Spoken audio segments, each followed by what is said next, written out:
வணக்கம். நம்ம just cook சேனலை யூடியூப்பில் சப்ஸ்கிரைப் பண்ணியோ இல்லை ஃபேஸ்புக் பேஜை லைக் பண்ணியோ நீங்கள் ஃபாலோ பண்ணிக்கலாம்.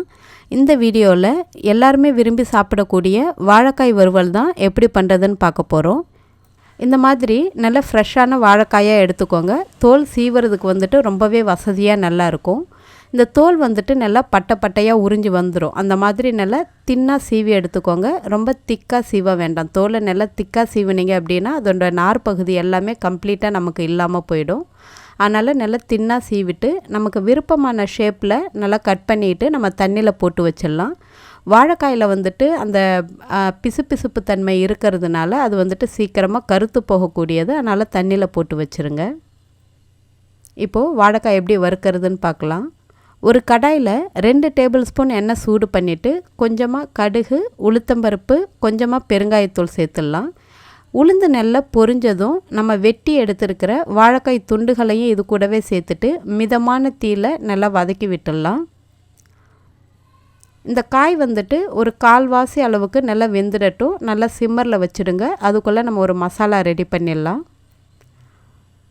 ஒரு மிக்ஸி ஜாரில் ஒரு 5-6 பூண்டு பற்கள் எடுத்திருக்கேன். ஒரு 5 சின்ன வெங்காயம், காரத்துக்காக 3 காஞ்ச மிளகாய், 1 கொத்து கறிவேப்பிலை, 1/2 டீஸ்பூன் சோம்பு, 1/2 டீஸ்பூன் ஜீரகம், கொஞ்சமாக மஞ்சள் தூள் சேர்த்துட்டு தண்ணி விட்டு விழுதாக அரைச்சி எடுத்துக்கலாம். இப்போது இந்த மசாலாவும் தயாராகிடுச்சு. நம்ம அரைச்சி எடுத்துருக்கிற மசாலா விழுதையும் வாழைக்காய் கூட சேர்த்துட்டு நல்லா ஒரு 2-3 நிமிஷம் நல்லா கிளறி விட்டுடலாம். இந்த மசாலாவோடைய பச்சை வாசனை கம்ப்ளீட்டாக இந்த மாதிரி வதக்கும் போதே போயிடும். இந்த காய்க்கு தேவையான அளவு சுவைக்காக கொஞ்சமாக உப்பு சேர்த்து நல்லா கிளறி விட்டுடுங்க.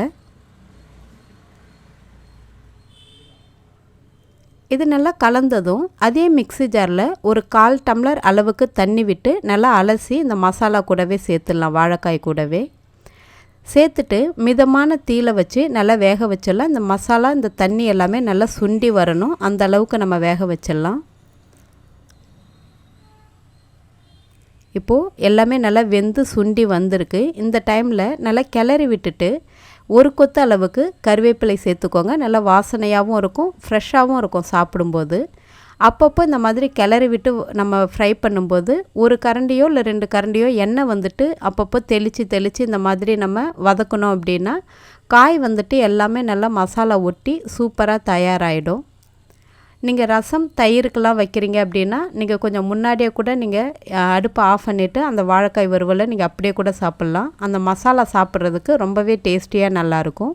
நான் இன்றைக்கி கொஞ்சம் ட்ரையாக எடுத்திருக்கேன். இது சாப்பிட்றதுக்கும் ரொம்ப நல்லாயிருக்கும். குழந்தைங்களுக்கும் இந்த மாதிரி செய்யும்போது ரொம்பவே பிடிக்கும். நீங்களும் இந்த மாதிரி ஒரு வாழைக்காய் வறுவலை ட்ரை பண்ணி பார்த்துட்டு எப்படி இருந்துச்சுன்னு சொல்லுங்கள். நன்றி, வணக்கம்.